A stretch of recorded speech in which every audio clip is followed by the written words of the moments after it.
السلام علیکم ورحمۃ اللہ وبرکاتہ۔ اگر کسی عورت نے اپنے ناخنوں پر نیل پالش لگا رکھی ہے تو کیا نیل پالش لگانے کے بعد اگر اس کو وضو کی ضرورت پڑ جائے تو کیا وضو ہو جائے گا یا نہیں؟ اسی طریقے سے نیل پالش لگے ہوئے ناخنوں کی صورت میں اگر یہ غسل کرنا چاہے تو اس کا غسل ہو جائے گا یا نہیں؟ تو اس چیز کو ہمیں آج صحیح طریقے سے اور اچھے سے سمجھنا ہے۔ انشاءاللہ بات جلدی سمجھ میں آ جائے گی۔ دیکھیے، اگر کسی عورت نے اپنے ناخنوں پر نیل پالش لگا لی ہے تو نیل پالش لگنے کی وجہ سے جو ہے ناخنوں کے اندر تک پانی نہیں پہنچتا ہے، اور ناخن کے اندر تک پانی نہ پہنچنے کی بنیاد پر وضو درست نہیں ہوتا ہے۔ اس لیے کہ وضو کی شرطوں میں سے اور وضو کے فرائض میں سے یہ ضروری ہے کہ ایک بال کے برابر بھی جن اعضاء کو وضو میں دھویا جاتا ہے، اگر ایک بال کے برابر بھی اگر کوئی جگہ خشک رہ گئی تو وضو نہیں ہوگا۔ اب جب ناخنوں پر نیل پالش لگا رکھی ہے تو نیل پالش لگنے کی وجہ سے اب ناخنوں تک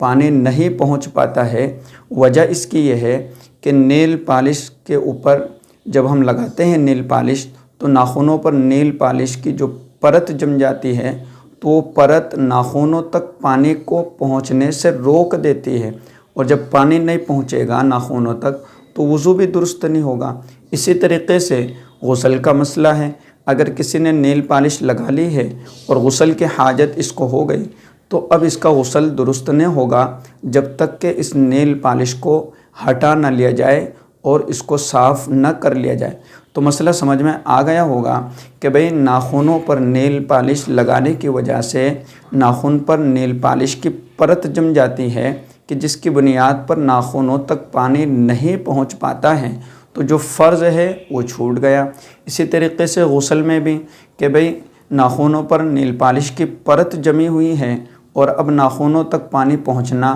مشکل ہے، اس لیے اس کا غسل بھی درست نہیں ہوگا۔ تو سب سے پہلے تو یہ کام کرے کہ بھئی وضو کرنا ہے تو وضو کرنے سے پہلے اپنے ناخنوں سے نیل پالش کو ختم کر دیا جائے، اس کو صفائی کر لیا جائے۔ اب ایک اور مسئلہ آخر میں آپ کو سمجھا دوں کہ کسی نے اتنی سخت نیل پالش لگا رکھی ہے کہ اس نے ہر طریقے سے اس کو ہٹانے کی، اس کو صاف کرنے کی کوشش کی، لیکن پھر بھی یہ صاف نہیں ہو رہا ہے۔ حتی الامکان کوشش کر لی اس نے، لیکن پھر بھی صاف نہیں ہو رہا ہے، اور ہلکا ہلکا صاف ہوا اور کچھ باقی رہ گیا، تو پھر بھی جو ہے وضو وغیرہ کر کے اور اپنی نماز درست کر لے۔ لیکن جو ہے اس مسئلے کو یاد رکھے کہ آپ نے ناخنوں پر نیل پالش لگا لی ہے اور آپ نے صاف بھی کیا، ہر طرح سے کوشش بھی کر لیں، اور اگر آپ مزید زیادہ کوشش کریں گے اس کو ہٹانے کی، اس کو صاف کرنے کی، تو ممکن ہے کہ آپ کو کوئی زخم پیدا ہو جائے، یا آپ کے ناخن جو بالکل خراب ہو جائے، یا اور کوئی آپ کو تکلیف محسوس ہونے لگے، تو پھر جہاں تک ہو سکے اس کو آپ نے صفائی کر لیا، پھر اپنے نمازوں کی پابندی شروع کر دیں۔ ایسا نہ ہو کہ آپ نے اتنی سی تکلیف کو لے کر نمازوں کو چھوڑنا شروع کر دیا۔ اور یہ بات بھی یاد رکھیں کہ کیا ضرورت ہے ہمیں نیل پالش وغیرہ لگانے کی، اللہ تبارک و تعالیٰ نے ہمیں اسی میں خوبصورتی دی ہے۔ اور دوسری بات ہے کہ مہندی کا استعمال کر کے اپنے ناخنوں کی خوبصورتی بڑھائی جا سکتی ہے، ادھر ادھر کی کیمیکل والی چیزوں کو استعمال کر کے، اور پھر جو ہے اپنے اوپر مزید جو ہے ایک مصیبت مول لے لینا اور پھر نمازوں کو خراب کرنا، اسی طریقے سے غسل کا نہ ہونا، یہ تمام کی تمام بیماریاں پھر بعد میں پیدا ہوتی ہے۔ السلام علیکم ورحمۃ اللہ وبرکاتہ۔